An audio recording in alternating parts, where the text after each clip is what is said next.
dashing through the snow in a one-horse open sleigh. O'er the fields we go, laughing all the way. On en parlait avec Frédéric Sidi. D'abord, bonjour. Les cadeaux à mettre au pied du sapin pour les proches ou ceux qu'on ne connaît pas trop en général. Qu'on n'aime pas aussi. C'est le jouet pour enfants qui fait du bruit pour les parents. C'est pour toi, ça. Non, il y a ça dans tout ce que vous allez nous proposer.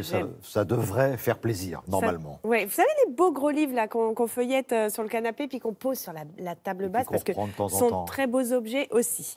Alors, ma petite sélection pour Noël. Le premier, eh bien, c'est un portrait de Vincent Darré. Alors, ce livre, eh bien, pour moi, il fait du bien parce qu'il est joyeux comme son auteur. Vous voyez, rien que la photo, on se rend compte du côté décalé de Vincent. C'est un peu le dandy de la décoration. On feuillette aussi cet ouvrage comme un album de souvenirs. Vous voyez, on y découvre tout son univers. Il y a toute sa garde rapprochée parce que Vincent Darré vient du monde de la mode. Il se raconte vraiment très simplement par des souvenirs personnels, mais aussi par des photos des différents univers qu'il a créés, dont un hôtel parisien. On voit aussi son premier appartement, son bureau où il travaille, dans sa chambre. On l'imagine la journée au lit dessinant parce qu'il dessine comme il respire, eh bien, des objets un petit peu fantasmagoriques.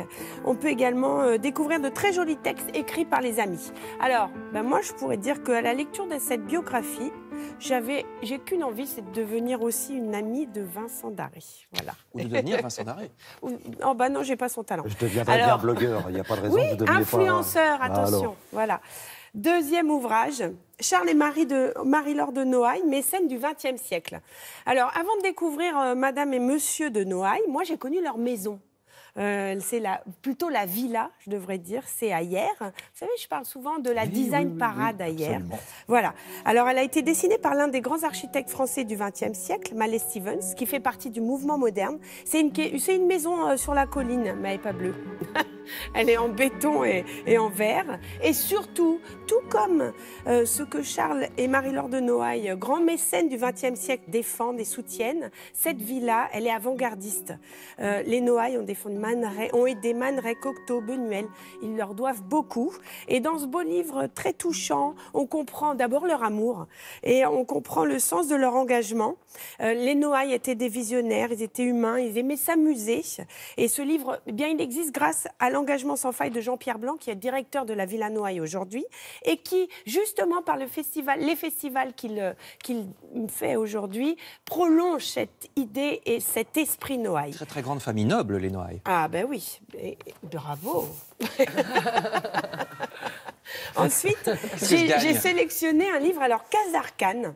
C'est un designer visionnaire. Casarkane, Stark dit de lui, si j'ai eu un maître, c'est lui. Alors ça veut tout...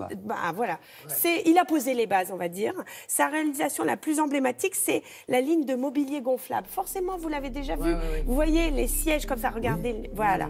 Donc, c'est un inventeur, un ingénieur des ponts et chaussées. Il a dessiné du mobilier, mais il a dessiné aussi des avions, des bateaux, des voitures, des soucoupes volantes.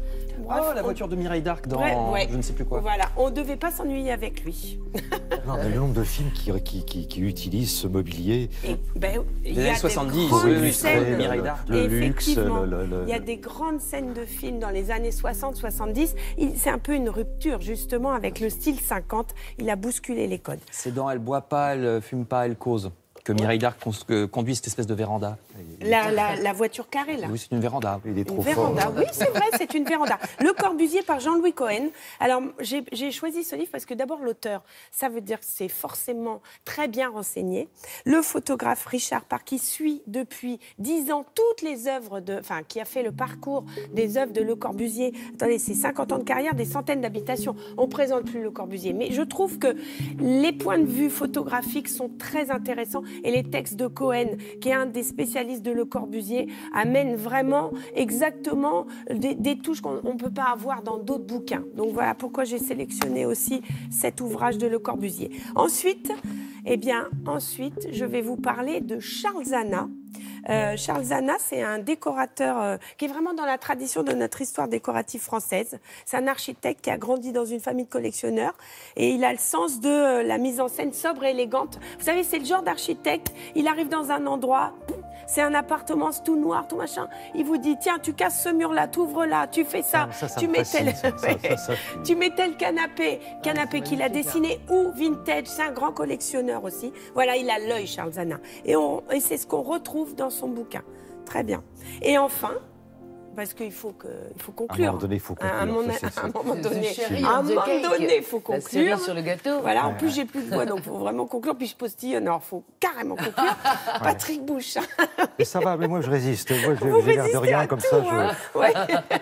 Imperturbable. Alors, Patrick Bouchain, c'est l'architecture comme relation. Patrick Bouchain, ce livre, c'est comme un livre de croquis. Alors ça, c'est un livre qu'on offre à un élève en architecture, par exemple. Ouais. Parce que vraiment, voilà, on voit le travail, le processus créatif de Patrick Bouchain. C'est contextuel. Son architecture, elle est contextuelle, elle est éco-conçue, elle est réfléchie. Et ce livre, ça, vous voyez les croquis, les phases de réflexion de ce bâtisseur qui bâtit l'existant.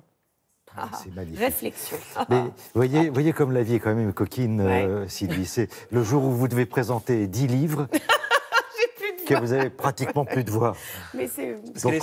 Mais j'ai la passion, vous voyez, qui m'anime. C'était formidable. Voilà. Merci. Mais je reviens sur ce que vous Joyeux disiez. Noël, Félix. Sur le Corbusier qu'on ne présente plus. Ici, il faut continuer à présenter toujours, parce qu'à force de ne plus présenter, on tombe dans l'oubli. Il disparaîtra. Bah oui. Voilà. Si vous passez par Saint-Étienne, Firminy, l'église de Firminy, allez visiter. Les livres, c'est bien, mais aussi Briey, d'aller près de sur... Nancy.